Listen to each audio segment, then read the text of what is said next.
Ricardo Semler, after the amount of time that you've put into it, can you say with certainty that it really is possible to establish a truly democratic workplace in the modern world?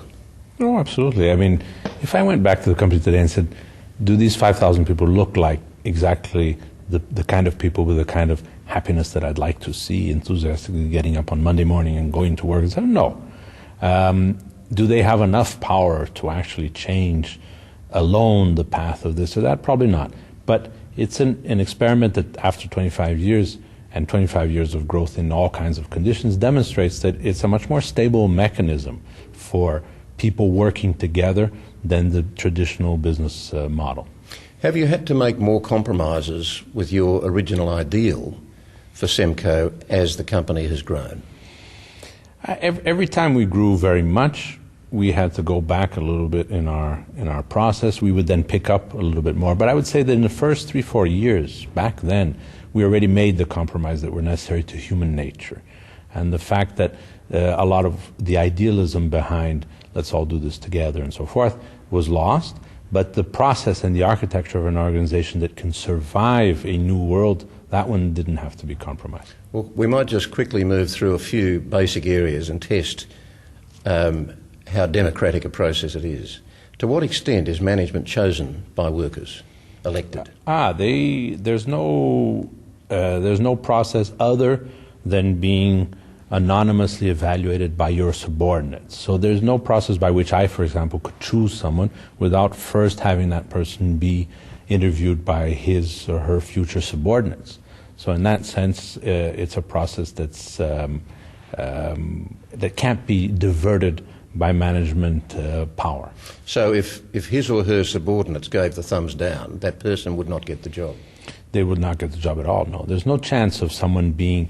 People will be interviewed for a management job, sometimes by dozens of future subordinates before they actually get the job, and they'll do it 2, 3, 4, 5 times, so that by the time the person's finally hired, everyone knows everything about it. So how often do they get it wrong? That is, the subordinates, when they're choosing a future boss? We like to think that they get it wrong less often than they do in other companies. I'm not sure, but I think so, because when you look at our turnover, which is less than 1% a year, you look at the people who score 90-something out of 100 in management positions, who have been in the same position for 19 years, 22 years, re-elected every 6 months. It's a sign that probably there's more stability in the system. And what about how you arrive at a salary level for any individual worker? Basically, we as a company, we know how much people make inside, outside, and how much we can afford. People know other things is what do they need, what would they like to have at this point in their lives, what do other people make doing other things, and no one has all of these things together. So we give them these three, and we say to everyone, look, this is what everyone makes in the company. Here's what the company makes in its profit margin, and here's what people make at other competitors. Now, you have everything it takes to tell me what your salary should be. Now, people's first reaction is to say, oh, okay, I'm going to multiply it by 10. But the fact is that in these 6 monthly budget meetings in which people put together their future, also anonymously, we decide whether Carrie O'Brien is worth $8 million a year or not. And if the fact that you think you're worth $8 million might not coincide with ABC's opinion, and if it does not, I think my opinion would be somewhat lower than that. But no, my opinion of you is good. Now, but what I'm saying is that what will happen is that it won't stick. And so people say, look, I think he's worth that, and he's fantastic, but maybe at BBC in London, not here. And so the person is out of a job. And so there's a self-regulating process. So they're taking that into account in advance. Yeah. And perhaps then some people would err on the side of caution and pay themselves less than perhaps they're really worth. Yes, and then they find over time they're not making ends meet, or that those two things, that people are making more and have a better car and have a better this, and then they slowly up it again. You offer plenty of examples of how the Semler way has worked, but what are some of the things that haven't worked? Things that were where we underestimated human nature in terms of our thinking that if we as an island were able to change things, that the world would change accordingly. So for example, the process whereby when we look at our lives, we see that we spend 25% of our time studying, 35 to 40% working, and now 25, 30% of our time retired. There's something very wrong with this process. And so we tried to fix it a little bit. And if you look at it, you see that there's a bell curve of availability of money in your pocket. it goes like this. And you look, and there's a U which says availability of time to use that money. And health is doing this in a declining fashion. So it's a very stupid exercise, the way we live our lives. Because at the moment when you have the most money, you don't have the time. When you have the time, you don't have the money or the health. And so we started a process, for example, where people can take their Wednesdays off to retire. It's called Retire a Little. And so we say, on Wednesday, you retire. And what you were going to do at 82, was it garden or surf or mountain climb, you do this Wednesday. And we'll sell you your Wednesday back at 10% of your salary. So you can take some of that money and you can buy some of that time. But these are the kind of things that when done in isolation are very strange and take time to work and sometimes don't work because people find it very strange to spend their Wednesday on the beach and looking around at 11 o'clock in the morning, there's no one else there. And I suppose you're saying that because you're only charging them 10% for that 1 day off out of 5, you're actually subsidising their early 1 day of retirement a week. And also because we're saying we don't want to buy time anymore. It's a very silly concept to say we want you here at 9, we want to see you can leave after 6. We're buying talent nowadays, right? How are we going to compete? How is Australia or how is Brazil going to compete with Thailand at 20 cents an hour and so forth? Is it by showing up at the right time? By putting in more hours? It can't possibly be that. We need to buy talent instead of time. Your most recent book you called The 7-Day Weekend. Surely that's a bit of a misnomer because it implies that we can have fun all the time and not have to work. Yeah, smart American editors, but it's tongue-in-cheek. But it was originally called The End of the Weekend. But the whole rationale, of course, is the following. You look at it, you say, oh, I work Monday to Friday, but then on Saturday and Sunday I do what I want, which isn't true anymore. You're taking your kid to soccer by 10 o'clock. You're going to your mother-in-law for lunch. If you don't show up at the right time at the dinner reservation, you've lost the reservation. And this is how your weekend is structured. No one has any more idle time. And without idle time, you don't rethink anything. But we have that kind of structure around the whole of society, don't we? I mean, whether you have the Wednesday as a bonus or a semi-bonus and still have your weekends, it is, in a sense, unless you're very lucky or very clever, going to be structured for you often. I mean, your children are going to be going to a school, you've got your various other obligations, as you say. And that's why we've also, the Semco Foundation, for example, has gone into schooling now, and we have now 2 to 14-year-olds in schools where they don't have to go to class if they don't want to, where their vacation periods are variable and they take them with their parents whenever they want. So what we're saying is it's possible to contaminate the whole system and undo it as well. So tell me about the school system. How well does it work? What is the evidence that it works? What are the goals? Now, 20 days ago, Bill Gates announced that Microsoft, after looking at 100 and something countries, chose 12 schools around the world, and one of them is ours in Brazil, as schools of the future that they're going to try and empower, et cetera, et cetera. There, what we're saying is the following. When you look at your past and my past and anybody's past and say, when did we actually learn something? It was when you were very interested at that exact moment, and there was somebody who was passionate on the other side. Never in any other situation. And so our answer is the following. Do I want a kid who I said to sit down and shut up? Do I want him there? What is the chance that he's going to retain any knowledge? It's very small. So we say, show up when you want to. And when you want to, you will earn enough for all of that time when you would have rather been surfing or playing soccer. And it's very difficult for people to accept. BBC television just went down to film this. And there's a whole area where you can watch DVDs and play video games the whole day long instead of going to class. And so they set up their cameras there. I said, the kids must be here. But the kids don't stay there for very long because there's only so long you can watch video game before it gets boring. And then at a certain point in time, they come back. And if you make it interesting, for example, our courses are not geometry or physics. Our course is setting up a bicycle. So it's a 3-month course. And you start from scratch and you design a bicycle. To design a bicycle wheel, you need pi. And pi is 3.1416. But if I tell you pi is very important, you think it's an apple pie, right? Yeah. Now, if you want to set up you want to do your own bicycle, the only way to make a perfect circle so that thing does not bounce is if you learn pi.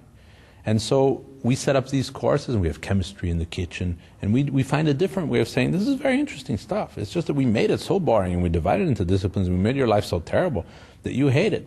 But you shouldn't hate it. It's wonderful to know how a life works. Well, let me put this to you, though. You come up with a concept for work, which you find terrific. You apply that concept to school, which you also find terrific. But your work concept has not taken over the work culture around the world, has it? I mean, you have been out and about for 15, 20 years selling your message. Why do you think it hasn't struck a bigger chord in the corporate world? I think for the same reason that the educational won't either. But I would love to write a book about it and talk about it and just keep poking people a little bit, because it's a way of feeling that there's a contribution left. But it does not, because it requires a leap of faith in the loss of control. During some time, you've lost control. During some time, if you're a school director and principal, for some time when you say to your kids, you don't have to come to class, they do not, for months at a time. And if you don't stick it out for months at a time, they don't come back. And if you stop after a month, you say, see, I told you this doesn't work. And so with business, it's the same. The people who are in the corporations are the people who are the tough ones, the ones who get up earlier, the ones who don't care that their kids, that they haven't heard from them for a long time, don't know how they're doing in the rest of their lives, because this is more important. They're making money for some moment when they're going to spend it, which is never going to come. And so these people are making their way up the organization. They're not about to lose control or to take a leap of faith and loss of control. So I don't think people will take this up. Do you have any respect for a corporate culture, say an investment bank, a very successful investment bank, where part of the culture is that everybody's at their desk by 7 or 7:30 in the morning, and the one who leaves before 7 at night is regarded as something of an aberration? And maybe they do make big profits and they get big bonuses. So why isn't that culture a symbol of success to you? It's basically a military culture. When you think, what's the difference between Colin Powell and Jack Welch? Are they not interchangeable? Sure they are. In an MBA or somebody from West Point, we talk about military terms all the time. We say, our business has this strategy, we're going to outflank them, we're going to fire this person. This is the whole rationale. So when you take an investment bank and you say, show up here, do this and that, you say, at the end, they made lots of money. And my question is, they made lots of money and they were happy with that? And you look and you say, cite, give me 10 investment bankers that that are really happy, that have a good family life, that really love their kids. It's not the same people, right? It's people who made a lot of money and then they shove this money around and they buy helicopters and they do crazy things and then they lose it. How many investment banks do you know from the 70s that you can tell me are now in the same ranking as they were 20, 30 years ago? They don't last. The whole thing lasts a short while, and then they're bought by UBS, who is bought by SBC, who then breaks this, and then one kid at ING Barings can undo the whole system, right? And what's there, you say, is that an example of life? It's nothing that anybody likes, to look at an investment bank and say, here is how I'd like to live my whole life. This is also the age of the MBA, isn't it? That MBAs are seen as a kind of necessary prerequisite on the road to the top. Again, what respect do you have for that kind of thinking? Very little. I mean, I've stopped now, but I've been teaching MBA at MIT and at Harvard. In both places, I look at those MBAs and I say, I want you to look at the reading material here, and you're going to find Kafka and Marco Polo and Freud. I don't want to teach about Peter Drucker and strategy of this and that. You can pick up anytime you want. The real question is, how do I keep you at 45 from buying a red sports car and trading your wife for a 19-year-old model? That's an essence of life that we want to talk about. The rest you can learn. It's not that difficult. And what respect do you have for the business culture, the corporate culture that believes that you have to have a certain amount of fear in the workplace as a motivating force for your workforce? Which is, again, the military paradigm, because you take a flank of 11,000 Anzac people in Gallipoli, and you say, guys, we figured it's you 11,000 who need to die, okay? And the guy says, actually not, if you were to ask me. And so you say, I'm not going to ask you. And what I'll tell you is the following. If you do not actually go to Gallipoli, I will kill you anyway. The sergeant has orders to execute you if you try and leave. So then it doesn't really matter that you try and run against a few bayonets on the other side, because you're going to be killed anyway. And so that kind of fear in a company says, you show up here, you do your thing, we'll take care of you, which is not true. It's a fraudulent statement nowadays. We can't take care of you. We don't know that this job is going to Thailand within 2 years. And you do as I say and you'll be all right. And so the whole concept is already flawed at the very beginning. So there's very little respect for the idea that if I have enough terror, people will do the right thing. But it might work for a time. And if an individual leaves because they find that counterproductive, in the end there's always somebody else to take their place. Oh, definitely. To be fearful and to produce for a time. Right? And probably the person who most believed in that was Stalin. Right? He was the guy who thought, I'll just run the machinery. And the people will run through the machinery. And if I don't like them, I'll send them to a gulag, or I'll kill them, or they'll leave, and I'll just undo them. But there'll always be enough new people to run through the grinding machine. But fear is one of the motivating forces in life, isn't it? It's part of the human nature, and it can be a survival mechanism, fear. When you need it. But again, fight or flight, or Margaret Mead, or the whole rationale of, at moments, I will do things because my anthropology, my tribal instincts tell me to do it. Try to do that for 20 years at a time to see whether you can act on fear for 20 years. You can't. You need to change the people all the time. So how does your company deal with people who aren't delivering in the job? Again, they have to survive on their own, because every 6 months people put together the list anonymously of the people they think they need. So there's enough fear in the system of the tribal kind anyway, which is for you to adapt, for you to be accepted, etc. You're going to do things which are of human nature. But the moment people say, look, 11 out of 12 of us think that for that salary we don't need you anymore, you're out of a job entirely. You might be disseminating power a little more through your organisation, but you're not doing away with power completely, are you? No. There are power structures, I assume, right through your organisation. Yeah. Do you also agree that those who have the power have a natural tendency to want to protect it, to want to protect their own power, whether it's through self-interest or whatever? They do, and they'll try to preserve it.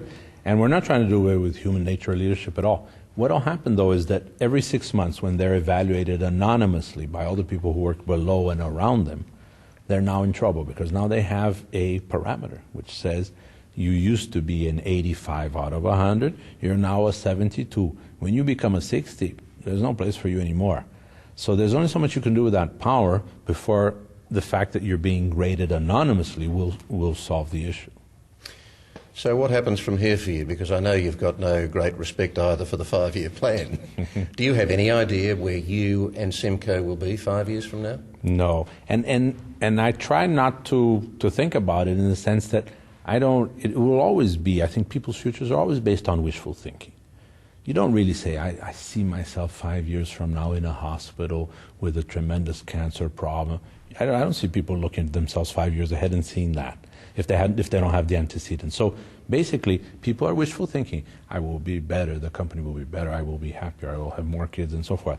So it's an exercise that I think you're not even ready for life if you actually prepare yourself so far ahead that you're actually forced to follow the path that you set for yourself, instead of just watching and realizing that you can take a dramatic right turn and nothing else will happen. I'm coming here from a honeymoon in Samoa, so you never know where your life is going. When you talk about companies being fraudulent in promising a future to employees when they come to the company, elaborate on that a little more. In what way are they fraudulent? Basically, they have a self-image which they know is not true, which says, we are a company that has concern for the environment and for the work life and the quality and the product service and the employees and the shareholders and so forth and so on. But that's because it's the only option. There's really nothing else they can say. So when they say, here's a job with us and you will have a long career and we will make you this and that, it's completely fraudulent, because company life cycles are now so short that the chance that they're not there, they've been merged, they've been transferred to another country, outsourced, is so enormous statistically that the idea that you're offering something stable to someone is already fraudulent in itself. You'd have to say, look, come and let's hope this is going to work, but the chances are very small. Well, if you find it hard to look forward, let me ask you to look back as a measure of what it is that drives you today. So in each block of time, your company has grown. Your profits have grown. Your own personal wealth has grown. A company that might have had a few hundred now has 5,000. What is it in all of that still motivates you? Is it about the growth? Is it about being bigger and feeling good about yourself because you've grown something like that? No, as a matter of fact, now we've had a few opportunities to sell to partners our part completely, and I'm very happy to do that, and 1,000 people or 2,000 people will go at a stretch. No, I think I've gotten over that. There's something in the beginning of a career where you find that important. But then you realize that there's nothing in nature that grows indefinitely except cancer. Everything else, and you have the tall poppy syndrome rationale here in Australia, and the tree that grows most is the one that's first struck by lightning. There's the idea that you grow more, you have more money, and you become better is a very, very silly idea. And so What takes me, let's say, from business to education or to dealing with 2-year-olds is that I'm interested in human nature and why we do some of the silly things we do if there's not a better way to do this. Well, I don't think you'll get bored doing that, Ricardo Semler. Thanks for joining us. Thank you.